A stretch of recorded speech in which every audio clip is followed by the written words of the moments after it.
Hello and welcome back to the Single Malt Review. I'm Tim, this is Dave, and those of you who were keeping up with our Christmas calendar special, who I hope you all were, all of you good people out there in the audience, indeed, sometimes even 400, a vast quantity of watches. This may be looking a little bit familiar because this appeared in a much smaller format, but with explosive results. Yes, this we could not stop raving about it. This one rocketed to the top of our ranking of list, and damn it, it almost stuck around there till the very end. It took the might of a Delphi single cask to finally knock it off. But even then, it was our number 2. What an absolute stunner it was. Yes. And so, simply, I had to know. I had to know, and I was due a Christmas present, so I did my wicked work, and I found one out. So this is the macro version of the Tyrconnell, 15 years old, specifically the Madeira. The Madeira cask. It is Madeira, isn't it? Madeira cask finish. Yes, be a good way to look extremely stupid if it was something else. But no, Madeira cask, which.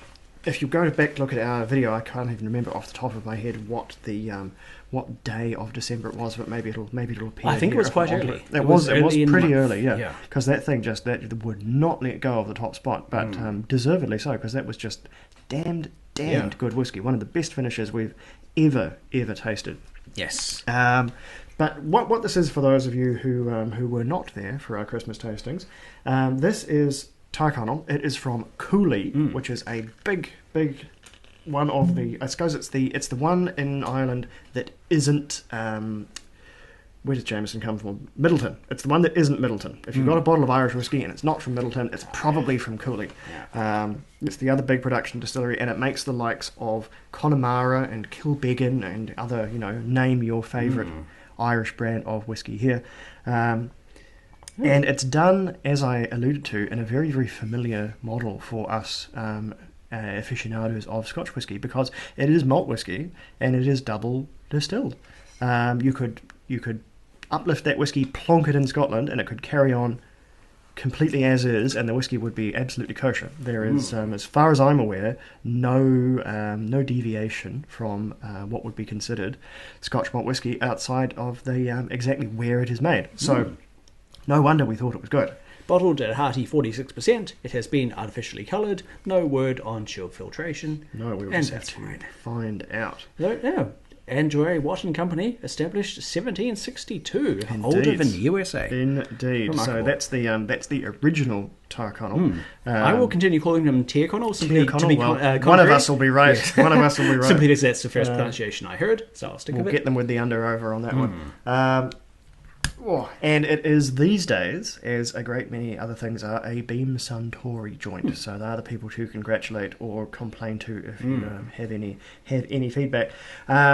This one, as we were going to find out, is quite a different batch. I don't know what batch we got in our blind tastings set, but sadly for me, I don't think this one's quite as good. We didn't score the one from the blind tasting. We didn't score any of those. We just sort of ranked them. The numbers don't go that high. So we will just have to make an approximation here. But I'll say just to pop that balloon immediately, it's not quite the revelation that sample we had was. That would be a previous year's batch from a different set of casks. And this one is no slouch by any means, as Dave is about to discover. Oh, yeah. But it isn't quite the revelation that one was. So I'll let you just exhale now. This isn't going to be the big one, folks, but it is going to be a pretty sound draft. What have you found there? There's not much, just about the spirit or whatever we're aiming for here. Not like spirit in the spiritual sense, not the whiskey sense. So no revelations, no. Excellent. All right. Yeah. So on the nose at full strength, which is 46, good hearty strength there.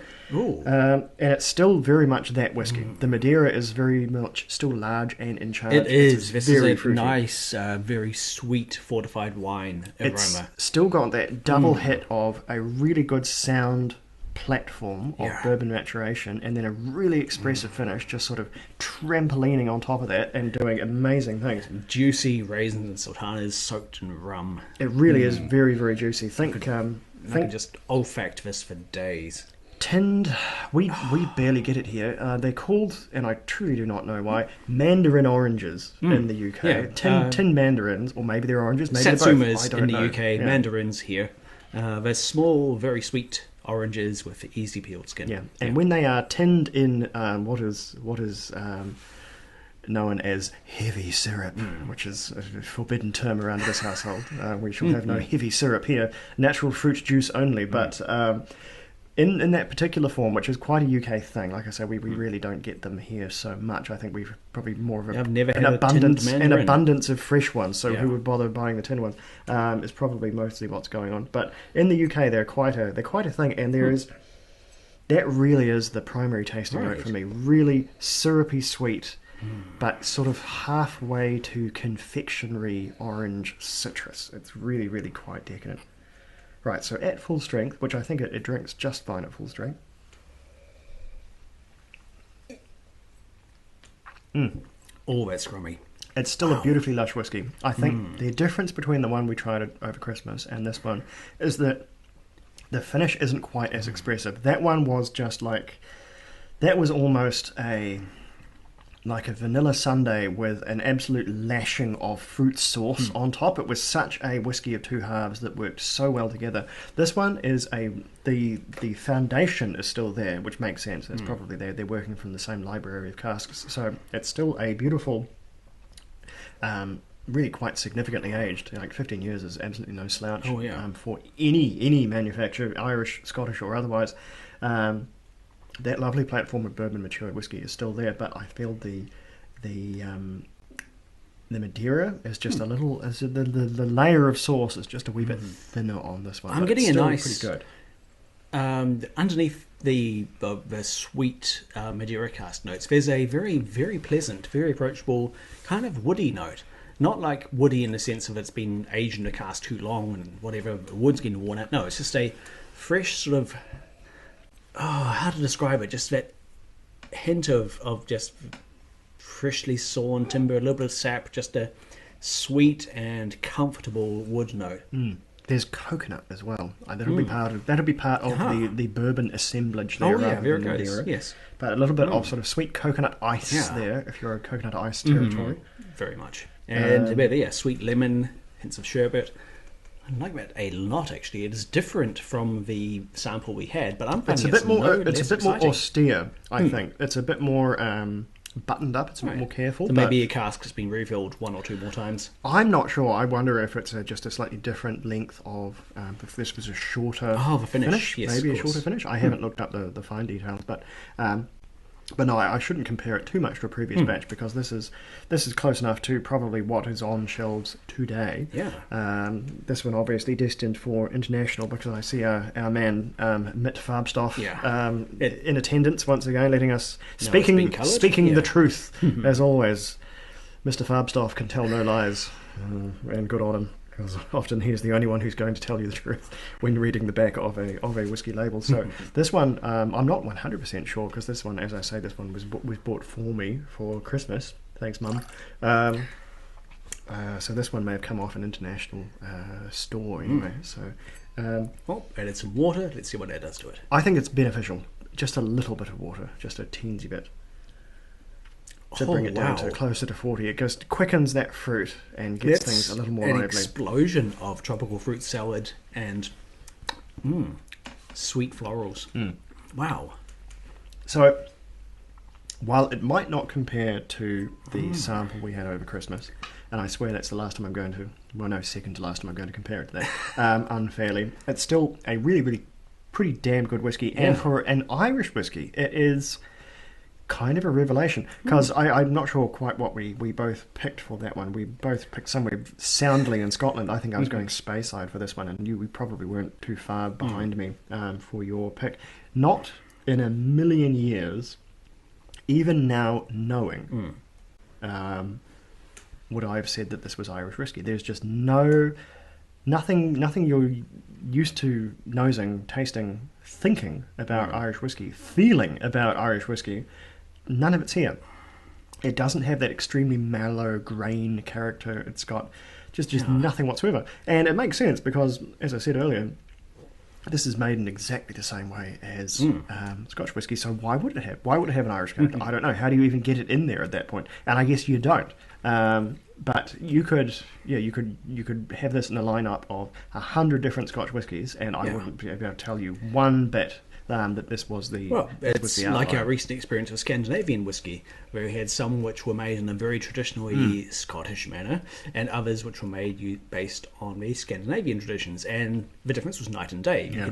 The ones which were made in the style of Scotch tasted the part; they fit the bill, and it's the same here. We've got one. It's just following the process. You get something which obviously is closer to the Scotch model. Yeah. So scores for this chap here. Like I say, this is not a slouch by any means. I'm just rounding on a figure here. I think it's a 98. Oh, 98, good grief. No. Stop the press. I believe it's an 88. No, this is not, in fact, the best whiskey we've ever tried on the channel. I'm sure there's a 98 out there for us somewhere. It's just not here today. 88 from me, I think, is where it sits. What do you think? I'm going a tad higher. This is an 89 for me. We're pushing into the 90 territory. This is like gold medal whiskey. It is still scrumptious. It's maybe a little different from the sample we tried, but it is, in my mind, no less excellent. And like I said, I was going to bring it up one more time. Was I to go back in time and tease a score out of that one, that whiskey probably would have been a 93. That would have been proper banana scores from the sample we had. So that's the point differential there that I'm unfairly comparing it to. But by any means, one to watch. And if you are sort of into it, maybe check which batches are which and which ones have got a head of steam behind them in terms of reviews and people enjoying them. Like I say, this will be the most recent one, and I'd have to go into sort of serial numbers to find out exactly which batch it was, and I cannot be bothered, so that will just remain a mystery. But in terms of, I'm not sure if they make it every year or every few years, but as we have discovered, the batch is relevant for this one. So if you are on the hunt for this one, make sure you get a good one. Now, I'd say if you are a fan of Scotch whisky or Irish whisky, or you simply want to try a really good whisky, hunt this one out. It's worth it. It is fantastic. And really glad you got to try lovely stuff. The full bottle. Genuinely one of our favourite Irish whiskies thus far. And not that we've tried extensively, but we've had more than a few now. Usually because they're in blind tastings, and we almost uniformly get them wrong. But that doesn't mean they're not good. Excellent stuff out of Cooley Distillery there by way of their Tyrconnell label. All right, that has been exactly 15 years worth of Tyrconnell, and exactly damned close to 15 minutes of us, which is frankly too much. So we'll say sludge it and see you back for the next one.